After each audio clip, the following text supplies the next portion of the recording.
अस्सलाम वालेकुम। मेरा नाम है आफ़ताब अहमद और बी एजुकेट पर एक नए लेक्चर के अंदर आपको वेलकम करता हूँ। स्टूडेंट्स, आज के इस लेक्चर में 221 कोड की जो बुक है फंक्शनल इंग्लिश, इसको हम स्टार्ट करेंगे और ये बुक अल्लामा इकबाल ओपन यूनिवर्सिटी की तरफ से मैट्रिक के स्टूडेंट्स को पढ़ाई जाती है। 3 क्रेडिट आवर्स की बुक है, टोटल इसके 6 यूनिट्स हैं। तो आज से ऑनवर्ड हम इस पर एक कंप्लीट लेक्चर सीरीज स्टार्ट करेंगे, यानी इस बुक के हर यूनिट के हम हर टॉपिक को डिस्कस करेंगे और इसके अलावा हर यूनिट के एंड पे मैं इसके इंपॉर्टेंट क्वेश्चंस जो है ना वो भी आपको मार्क करवाता जाऊंगा कि जो जो इंतहाई इंपॉर्टेंट टॉपिक्स हैं जो पेपर में आ सकते हैं वो भी डिस्कस करूंगा। इसके अलावा इसके जो कंप्लीट ओवरऑल गेस्ट पेपर हैं पूरी बुक के, वो भी हमारे पास अवेलेबल होते हैं। यानी अगर आप शॉर्ट टर्म में इसकी बेहतरीन तैयारी करना चाहते हैं तो आप हमसे व्हाट्सएप पर कांटेक्ट कर सकते हैं। व्हाट्सएप नंबर आपको इस वीडियो के एंड पे भी मिल जाएगा और इस वीडियो के डिस्क्रिप्शन के अंदर भी मिल जाएगा। अच्छा, इस बुक की ख़ास बात ये है कि ये बुक आपको याद करने से नहीं आएगी। मतलब ये पूरी बुक अगर आप सारी की सारी याद कर लें, रट्टा लगा लें, फिर भी आप इसमें पास नहीं हो सकते, क्योंकि ये थोड़ी टेक्निकल बुक है। नाम से ज़ाहिर है फंक्शनल। फंक्शनल का मतलब ये है कि जो इंग्लिश आप रोज़मर्रा की ज़िंदगी में इस्तेमाल करते हैं, यानी वो इंग्लिश जो आप यूज़ करते हैं, तो यहाँ पे आपको टेक्निक्स सिखाई जाएंगी, आपको इंग्लिश सिखाई जाएगी और पेपर में पूछी जाएगी कि जो चीज़ आपने सीखी है उसको आप यहाँ पे अप्लाई करें। तो थ्रू आउट द बुक, सारी बुक पढ़ते हुए ये बात हमेशा जहन में रखें कि बुक को आपने रट्टा नहीं लगाना, याद नहीं करना। जो चीज़ें जहन में बिठाने वाली होंगी वो मैं आपको मार्क करवा दूंगा कि ये चीज़ जो है ना याद कर लें।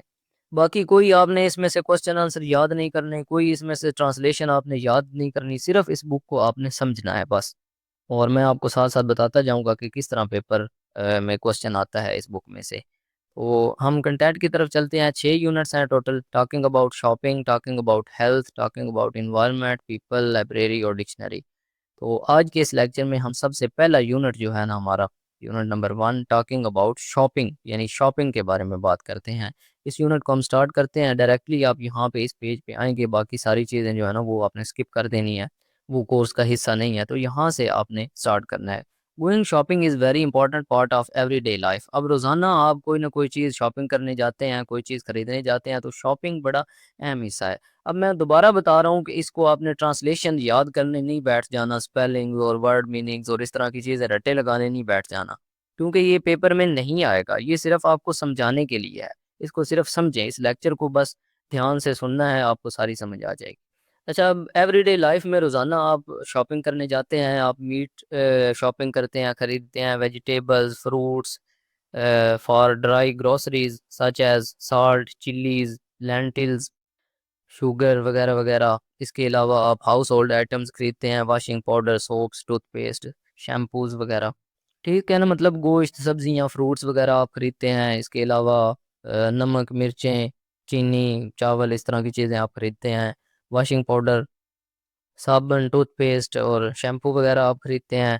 या फिर आप कपड़े, ज्वेलरी, शूज़, कॉस्मेटिक्स या कोई और पर्सनल ऑर्नामेंट्स खरीदते हैं। तो वो कह रहा है कि इस यूनिट में हम बात करेंगे शॉपिंग के बारे में और हम सीखेंगे ask for things you need. मतलब जो चीज़ आपको चाहिए आपने उसके बारे में कैसे बोलना है, कैसे आपने उसके बारे में पूछना है। ये चीज़ करने की ज़रूरत नहीं है। थिंग्स आई नीड मतलब जिन चीज़ों की मुझे ज़रूरत है। Shops I need to visit, और किन शॉप्स में मैं जाऊँगा तो वो मुझे मिलेंगी। अब जैसे कॉटन मटेरियल है फॉर कुर्ता शलवार, कुर्ता शलवार के लिए मुझे कॉटन मटेरियल चाहिए, यानी कपड़ा चाहिए। तो मुझे कौन सी दुकान पे, किसी क्लॉथ शॉप पे जाना पड़ेगा, मतलब किसी कपड़े वाली शॉप पे, ला फैब्रिक का क्लॉथ शॉप। इसी तरह यहाँ पे कोई और चीज़ लिखें, आप शूज़ लिखें, ठीक है। शूज़ अगर आपको चाहिए तो आपको कौन सी शॉप पे जाना पड़ेगा, लेदर शॉप पे या शूज़ वाली शॉप पे, ठीक है, शूज़ शॉप। किसी तरह अगर ज्वेलरी चाहिए तो ज्वेलर्स शॉप पे जाना पड़ेगा। तो ये वैसे आपकी एक्टिविटी के लिए है, ये पेपर के हवाले से इंपॉर्टेंट नहीं है। अब वो कहता है कि यहाँ पे एक डायलॉग है, इसको आप पढ़ें। इसमें एक कन्वर्सेशन है, यानी गुफ्तगू है एक माँ की और एक बेटी की। अस्मा जिसका नाम है वो मदर है, माँ है, और बिस्मा जो है ना वो डॉटर है, उसकी बेटी है। अब उनके पास ना गेस्ट आए हुए हैं चाय के लिए। उन्होंने कुछ मेहमानों को इनवाइट किया है और मतलब चाय पर बुलाया है। अब they are in the kitchen getting the food ready. अब वो खाना तैयार कर रहे हैं, ये चाय तैयार कर रही हैं। तो डिस्कस कर रही हैं आपस में दोनों कि about the things they have, कौन सी चीज़ें उनके पास हैं, थिंग्स दे नीड, और कौन सी चीज़ों की उनको ज़रूरत है। मतलब वो दोनों माँ बेटी आपस में डिस्कस कर रही हैं किचन में बैठ कर के, कौन कौन सी चीज़ें हमारे पास मौजूद हैं और कौन कौन सी चीज़ें हमें लेनी पड़ेंगी, हमें ज़रूरत है। यहाँ से टेक्स्ट स्टार्ट होता है। अब इसको भी आपने समझना है, रट्टा नहीं लगाना, ट्रांसलेशन नहीं करनी, कुछ भी नहीं करना, सिर्फ इसका कंसेप्ट समझे। इसके एंड पे मैं आपको बताऊंगा कि कौन सी चीज़ इसमें समझाई गई है। Asma, now do we have everything we need for fruit chaat. Asma जो है ना, जो माँ है, वो पूछ रही है बेटी से कि क्या हमारे पास सब कुछ मौजूद है फ्रूट चाट के लिए। फ्रूट चाट बनाने के लिए जो चीज़ हमें ज़रूरत है वो सारी चीज़ें हमारे पास हैं। डू वी हैव एवरीथिंग, क्या हमारे पास हर चीज़ है जो फ्रूट चाट बनाने के लिए ज़रूरी होती है। बिस्मा, वेल, अच्छा, लेट मी सी, मैं देखती हूँ। We have a dozen apples, हमारे पास सेब जो है, 1 दर्जन सेब हैं। 2 डजन बनानास, 2 दर्जन केले हैं। सम ग्रेप्स, कुछ अंगूर हैं। But we don't have any peaches, लेकिन हमारे पास नाशपातियाँ बिल्कुल नहीं हैं। तो आसमा, अब आसमा जो माँ है, are there any carrots and cucumbers for salad, क्या सलाद बनाने के लिए गाजरें और कुकम्बर्स हैं। कुकम्बर्स मेरे ख्याल में बंद गोभी को बोलते हैं, इसको आप सर्च कर लीजिएगा। तो बिस्मा कहती है, बेटी कहती है, आ फ्यू, थोड़े बहुत। But we don't need many, लेकिन हमें ज़्यादा की ज़रूरत भी नहीं है। I think these are fine, मेरा ख्याल है कि ये काफ़ी हैं, मतलब जो पड़े हैं वो काफ़ी हैं। Asma, how much milk is there for kheer, खीर बनाने के लिए दूध कितना है। बिस्मा कहती है, ओनली अ लिटल, थोड़ा बहुत है। We need at least a litre more, हमें कम से कम 1 लीटर दूध जो है ना वो और चाहिए। Asma, is there anything else we need, क्या कोई और चीज़ जिसकी हमें ज़रूरत है। Can we send someone to the market, क्या हम किसी को मार्केट में ये चीज़ें लेने भेज सकते हैं। Bisma, we need 4 bottles of Pepsi, हमें पेप्सी की 4 बोतल्स भी चाहिए। और tin of cooking oil, cooking oil का एक टीन भी चाहिए। और 2 पैकेट्स ऑफ जेली, जेली के 2 पैकेट्स भी चाहिए। अच्छा, अब ये आपको समझा दिया, जो डायलॉग है ना माँ और बेटी का, वो आपको पढ़ा दिया। और आपने अब इसमें से क्या सीखा। After listening the recorded text, can you remember what things Asma and Bisma have and they still need. वो कहता है कि ये डायलॉग पढ़ने के बाद क्या आप बता सकते हैं कि आपको याद है कि आसमा और बिस्मा के पास कौन कौन सी चीज़ें हैं और कौन कौन सी चीज़ों की ज़रूरत है उनको। Right the name of items in the correct column. Things they need, they have, उनके पास जो चीज़ें हैं वो यहाँ पे लिखें। थिंग्स दे नीड, जिनकी उनको ज़रूरत है वो यहाँ पे लिखें। ठीक है। अब ऊपर आपको पता है जो जो वो बताती गई है। अ डजन ऑफ एप्पल्स, सेबों का 1 दर्जन, ये आपने वहां पे लिखना है जहाँ पे लिखा हुआ है थिंग्स दे हैव, ये उनके पास है, दे हैव में ये आएगा। 2 दर्जन केला जो है ये भी दे हैव में आएगा। कुछ ग्रेप्स हैं। ठीक है। पीचेस उनके पास नहीं है, they don't have peaches. They don't have वाला जो है ना बॉक्स, ये वाला थिंग्स दे नीड, जिनकी उनको ज़रूरत है, यहाँ पे पीचेस आप लिखेंगे कि पीचेस की उनको ज़रूरत है, उनके पास नहीं है। इसके बाद कैरेट्स और ककम्बर्स जो हैं ये भी दे हैव में लिखेंगे। मिल्क जो है, मिल्क की उनको ज़रूरत है, मिल्क यहाँ पे दे नीड में लिखेंगे। ठीक है। इसके बाद 4 बॉटल्स ऑफ पेप्सी, ये भी दे नीड में लिखेंगे। A tin of cooking oil और 2 पैकेट्स ऑफ जेली, इनकी भी उनको ज़रूरत है, ये आप दे नीड में लिखेंगे। अब नेक्स्ट एक और रिकॉर्डेड टेक्स्ट है, एक और डायलॉग है। ये शॉपर के दरमियान और सेल्समैन के दरमियान है। शॉपर कहते हैं जो शॉपिंग करने वाला, जिसमें आप चीज़ें डालते हैं, वो वाला शॉपर नहीं, शॉप से निकला है शॉपर, इसका मतलब है जो शॉपिंग करने वाला बंदा है ना, उसके और सेल्समैन के दरमियान है, और जो दुकान वाला है, जो बेचने वाला है चीज़ों, उनको दरमियान मुकालमा है। Listen to the conversation and notice how the shopper asking और requesting for the things he need. वो कहता है कि नोटिस करें, आप समझें कि वो शॉपिंग करने वाला जो बंदा है ना, वो किस तरह चीज़ें पूछ रहा है, रिक्वेस्ट कर रहा है, जो चीज़ों की उनको ज़रूरत है उसको, वो कैसे सेल्समैन से पूछ रहा है।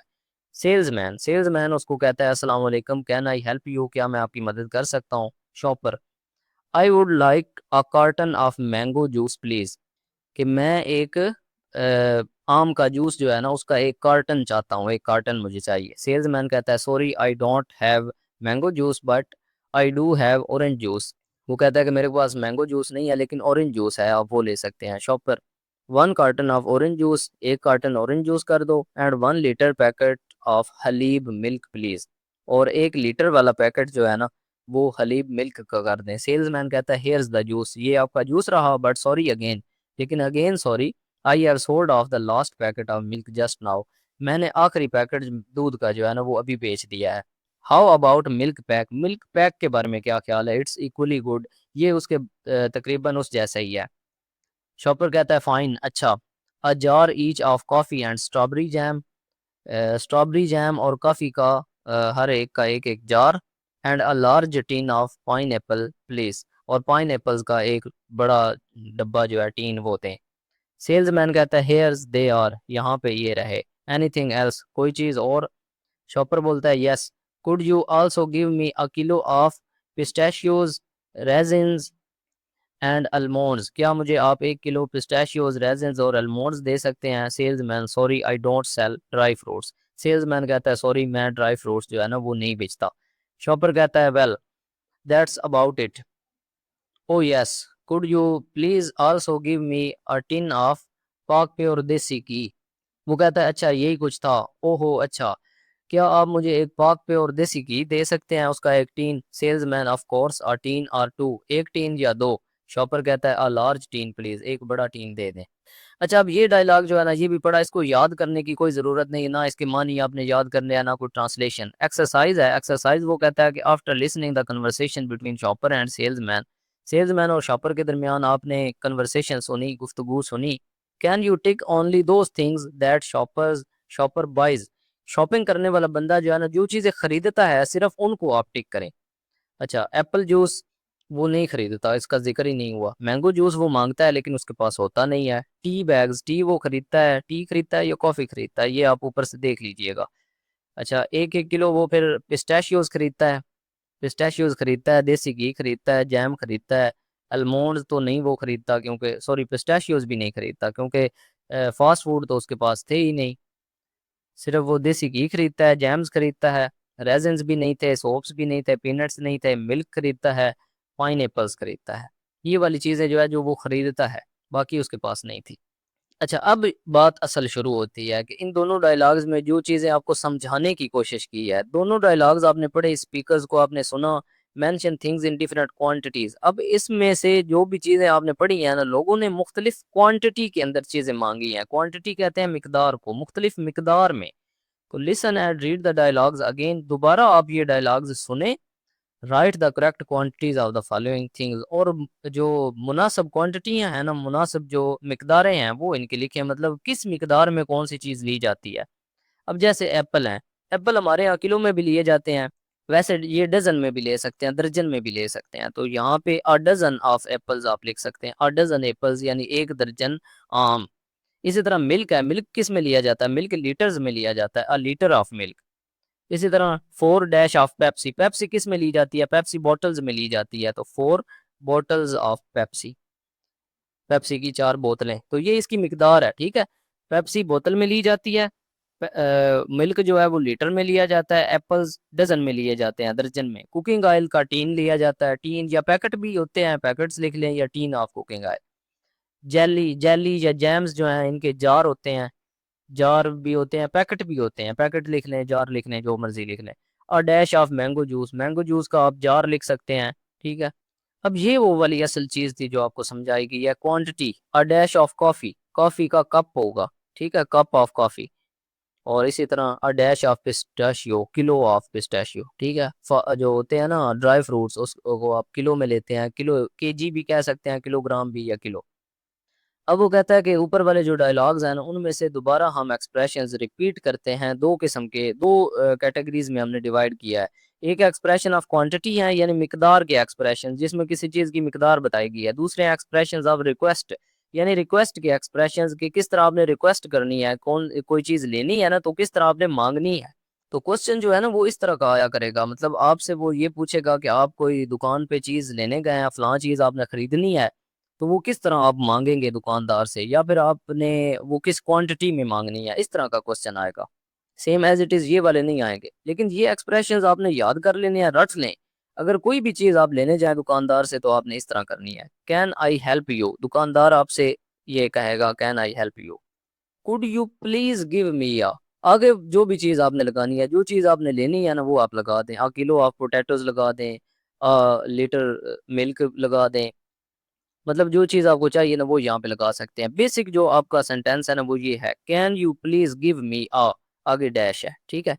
इसके बाद could you also give me a, Pak pure घी उसने लिखा हुआ है, तो मतलब जो भी चीज़ आपने लेनी है, ये एक्सप्रेशन है लेने के लिए, कुड यू प्लीज गिव मी, ठीक है, कि ये चीज़ क्या आप मुझे दे सकते हैं। कुड यू आल्सो गिव मी, क्या मुझे ये भी चीज़ आप दे सकते हैं। तो ये एक्सप्रेशंस जो दो है ना, कोई भी चीज़ आप खरीदने जाएं तो ये इस तरह के हैं, ये याद रख लें। अब क्वांटिटीज हैं, जैसे we have a dozen apples, हमारे पास एक दर्जन सेब हैं। We don't have any peaches, हमारे पास कोई भी नाशपाती नहीं है। एनी ये एक क्वांटिटी है, कोई भी।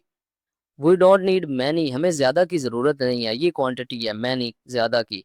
आर देयर एनी कैरेट्स, क्या यहाँ पे कोई गाजर है? एनी। इसी तरह हाउ मच, कितना, हाउ मच मिल्क, कितना दूध, ये क्वांटिटी है। इज देयर एनी एल्स, कोई भी और चीज, एनीथिंग एल्स, ये क्वांटिटी है। इसी तरह 4 बॉटल्स, ये क्वांटिटी है। टीन एक क्वांटिटी है। 2 पैकेट्स एक क्वांटिटी है। कार्टन जो है, कार्टन एक क्वांटिटी है, कार्टन बॉक्स को कहते हैं, डब्बे को। इसी तरह लीटर, 1 लीटर एक क्वांटिटी है। जार एक क्वांटिटी है। टीन एक क्वांटिटी है। समझ आ रही है? तो ये क्वांटिटीज हैं, आपको पता होनी चाहिए कि क्वांटिटी मैंने मांगनी है तो किस क्वांटिटी में कौन सी चीज़ मांगनी है। अगर दूध मांगना है तो लीटर में आपने मांगना है। अगर आपने सेब मांगने हैं तो डजन में, अंडे मांगने हैं तो डजन में, दर्जन में, केले दर्जन में होते हैं। इसी तरह पीचीज जो हैं ये आप किलो वगैरह में मांग सकते हैं। कैरेट्स, गाजरें हैं, ये किलो में मांग सकते हैं। ठीक है, इस तरह कोई भी चीज़ है ना तो ये आपको आनी चाहिए। अब यहाँ पे एक्सरसाइज 4 है, वो आपको कुछ नेम्स दे रहा है डिफरेंट आइटम्स के, मुख्तलिफ चीज़ें वो आपको दे रहा है। वो कहता है कि हर आइटम जो है ना वो उसके अपने बॉक्स में लिखें, जो इस बॉक्स में वो आनी चाहिए। कि यहाँ पे देखें, ये उसने लिखी हुई हैं क्वांटिटीज, कैंस, बॉटल्स, जार्स और बॉक्सेस, ये क्वांटिटीज हैं। अब इनमें आपने ये सारी चीज़ें जो है ना आपकी ये वाली, इनमें से आपने जो इनका मुनासिब सूटेबल जो इनकी क्वांटिटी है ना उसमें आपने इनको लिखना है। तो यहाँ पे इसके आंसर्स हैं, कुकिंग ऑयल जो है ना वो आप कैंस में ले सकते हैं। ठीक है, टीन में भी ले सकते हैं, कैन में भी ले सकते हैं, क्योंकि वो ऑयल होता है। और जो बोटल्स हैं, सोडा आपको पता है बोतल में होता है, विनीगर सिरका जो होता है वो बोतल में होता है, कफ सिरप खांसी का सिरप बोतल में होता है, डिटॉल बोतल में होता है। इसी तरह जार्स हैं, एप्पल का जैम जो है वो जार में होता है, कॉफ़ी जार में होती है, पिकल्स जार में होते हैं, मार्मालेड जार में होता है। बॉक्सेस, बॉक्सेस में cereals, ice cream, biscuits, pencils, jewellery, chocolate, ये सारी चीज़ें जो है ना, थ्रेड, ये बॉक्सेस में होते हैं, ये डब्बों में होते हैं। तो ये इस तरह करके आपने लिख लेना है, मतलब आपको पता होना चाहिए कि कौन सी चीज़ किस क्वांटिटी में हो सकती है।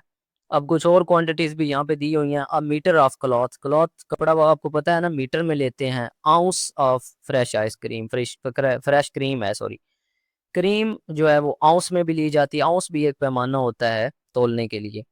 ट्यूब ऑफ टूथपेस्ट, टूथपेस्ट आपको पता है ट्यूब में होती है, जो दांत साफ करने वाली ट्यूब होती है। इसके बाद पेयर ऑफ शूज, शूज का जोड़ा होता है, पता है आपको, जूतों का। इसी तरह बकेट ऑफ रोजेस, फूलों का गुलदस्ता होता है। स्पून ऑफ शुगर, चाय की एक चम्मच। बंडल ऑफ स्टिक्स, स्टिक्स का एक bundle. Chain of schools, schools की एक chain. Box of chocolate, chocolates का एक डब्बा। तो ये भी क्वांटिटी है, मतलब मुख्तलिफ क्वांटिटी के अंदर चीज आ सकती है ना।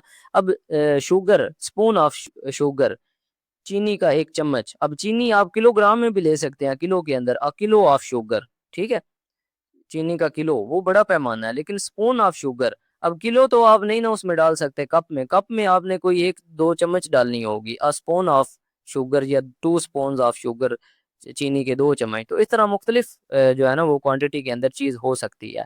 मुख्तलिफ चीज़ें मुख्तलिफ क्वांटिटीज़ के अंदर होती हैं। अब यहाँ पे कुछ एक्सप्रेशंस दिए गए हैं, ये आपको याद होने चाहिए, क्योंकि यहाँ पे रिक्वेस्ट सेंटेंसेस भी हैं और क्वांटिटी भी है। अब एक बंदा है, ये कोई भी बंदा है, वो रिक्वेस्ट करता है, can you please give me fresh bread. मैंने आपको बता दिया है कि जब भी आपने कोई चीज़ खरीदनी है, दुकान वाले से लेनी है, तो आपने इस तरह का एक्सप्रेशन यूज़ करना है, can you please give me fresh bread. Fresh bread चाहिए तो आगे फ्रेश ब्रेड लगा दें। तो वो पूछता है हाउ मैनी, कितनी चाहिए। ठीक है, तो आपने बताना है जस्ट 1 लॉफ ऑफ ब्रेड, मुझे सिर्फ एक टिक्की दें ब्रेड की। तो ये अब क्वांटिटी बता रहा है, जो उसने बोल्ड की है ना वो क्वांटिटी होगी। इसके बाद कोई एक बंदा है, वो कहता है excuse me, do you have candles please, क्या आपके पास कैंडल्स हैं, मोमबत्तियां हैं। वो कहता है yes, will a bundle be fine, क्या एक बंडल ठीक है। अच्छा, अब ये देखें, ये भी रिक्वेस्ट हो रही है। वो ये भी कह सकता था can you please give me candles, लेकिन उसने पूछा है excuse me do you have candles please, क्या आपके पास कैंडल्स हैं। इस तरह भी आप पूछ सकते हैं। Can I please have a fresh fruit cake, क्या मैं एक फ्रेश फ्रूट केक ले सकता हूँ। वो पूछता है विच वन सर, कौन सा। तो वो कहता है कि दिस वन, ये वाला। It is a 2 pound cake, ये 2 पाउंड का केक है। अब ये क्वांटिटी है 2 पाउंड। केक जो है ना वो पाउंड्स में होता है, आपको पता है केक जो आप खरीदते हैं 1 पाउंड का, 2 पाउंड का, 3 पाउंड का होता है। तो ये भी रिक्वेस्ट सेंटेंस है, इस तरह भी आप उससे पूछ सकते हैं, can I please have a fresh fruit cake. इसके बाद है can you please give me a box of matches, क्या आप मुझे माचिस का एक बॉक्स जो है, एक डबिया दे सकते हैं। हियर इट इज़, ये रही। Do you have orange juice, क्या आपके पास ऑरेंज जूस है, संतरे का जूस है। ये भी रिक्वेस्ट सेंटेंस है, ये भी यूज़ कर सकते हैं। Yes, how many cans do you want, आपको कितने कैन्स चाहिए। ठीक है जी। इसके बाद वो कहता है कि कुछ और भी वर्ड्स हैं क्वांटिटी वाले, जैसे सम है, कुछ, एनी, कोई, मच, ज़्यादा, मैनी, ज़्यादा, अ लॉट ऑफ, बहुत ज़्यादा, लॉट्स ऑफ, इसका मतलब भी बहुत ज़्यादा होता है। अ फ्यू, चंद एक, अ लिटिल, थोड़ी बहुत। तो ये भी क्वांटिटीज़ हैं, एक दो चार पाँच, ये भी क्वांटिटीज़ हैं। लीटर, जार, कैन, बॉटल्स, ये भी क्वांटिटीज़ हैं। तो मुख्तलिफ किस्म के ऊपर आप एक्सप्रेशंस पढ़ चुके हैं। ये एक्सप्रेशंस ऑफ क्वांटिटी थे। एक्सप्रेशंस ऑफ क्वांटिटी आपको पता होने चाहिए, कौन सी चीज़ किस क्वांटिटी में आपने खरीदनी है।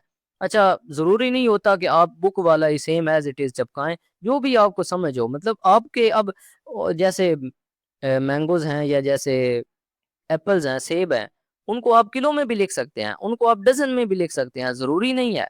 लेकिन आप ये नहीं लिख सकते कि अ जग ऑफ या अ जार ऑफ एप्पल्स, के सेबों का एक जग, इस तरह नहीं लिख सकते। अब जग में सेब कौन लेता है, जार में तो नहीं ना ले सकते। जूस हो सकता है जार में, लेकिन आप अगर कहें बॉटल ऑफ एप्पल्स, एप्पल्स की एक बॉटल, तो फिर गलत होगा। इस तरह नहीं लिखना। वैसे आप, आपका एक्सप्रेशन ठीक होना चाहिए। बुक वाला बेशक सेम टू सेम ना भी हो, कॉमन सेंस को आपने यूज़ करना है। ये वाली जो किताब है ना, मैंने पहले आपको बता दिया है कि आपने इसमें रट्टे वगैरह बिल्कुल नहीं लगाने। तो आज के इस लेक्चर में थ्रू आउट हमने पूरे लेक्चर में दो चीज़ें सीखी हैं। एक है एक्सप्रेशंस ऑफ रिक्वेस्ट, और दूसरे हमने सीखे हैं एक्सप्रेशंस ऑफ क्वांटिटी। दोनों मैं साथ साथ आपको बताता गया हूँ, वो आपके ज़हन में होने चाहिए, आपने उनको अच्छे से समझना है बस। ठीक है जी, यहाँ पे इस लेक्चर को यहीं पे एंड कर देते हैं। इसके बाद नेक्स्ट लेक्चर जो है ना, वो भी बड़ा इंपॉर्टेंट लेक्चर है। उसमें हमने नाउन्स डिस्कस करने हैं, बहुत इंपॉर्टेंट है। एक क्वेश्चन उसमें से लाज़मी आता होता है, तो वो फिर इंशाल्लाह नेक्स्ट लेक्चर में हम डिस्कस करेंगे। इस लेक्चर को फ़िलहाल यहीं पे एंड कर देते हैं। और अगर आपको इस तरह के इस बुक के तमाम वीडियो लेक्चर्स चाहिए हों, इसके गेस्ट पेपर्स, पास्ट पेपर्स के वीडियो लेक्चर्स चाहिए हों, आप इसकी शॉर्ट टर्म में बेहतरीन तैयारी करना चाहते हो, तो आप हमसे व्हाट्सएप पर कॉन्टैक्ट कर सकते हैं। व्हाट्सएप नंबर आपको इस वीडियो के एंड पे भी मिल जाएगा, और इस वीडियो की डिस्क्रिप्शन के अंदर भी मिल जाएगा। उम्मीद करता हूँ आपको इस लेक्चर की अच्छे तरीके से समझ आ गई होगी। इस लेक्चर से रिलेटेड अगर आपका कोई भी क्वेश्चन हो, तो आप इजीली स्क्रीन पर दिए गए व्हाट्सएप नंबर पर पूछ सकते हैं। हमसे जितना हो सका हम आपको फैसिलिटेट करने की पूरी कोशिश करेंगे। मिलते हैं नेक्स्ट लेक्चर के अंदर। अल्लाह हाफिज़, टेक केयर।